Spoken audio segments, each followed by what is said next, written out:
และคณะกรรมการทุกคนได้มีใจทุกคนที่อยู่ในที่นี้น้องเองมีส่วนนางบัวขาวยามนี่น้องจะมาห้องเพลงที่มีส่วนตื่นจากฝันซึ่งจะเป็นในนั้นขอเชิญทุกคนมาชมและรับฟังพร้อมกันได้ขอเข้าใจตื่นจาก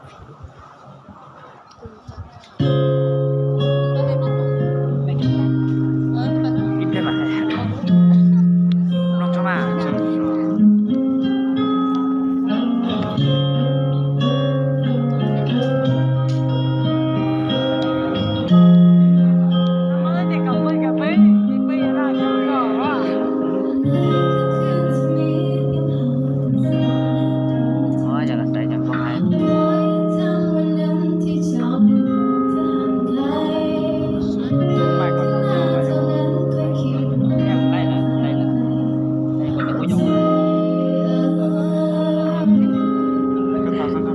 ธรรมดา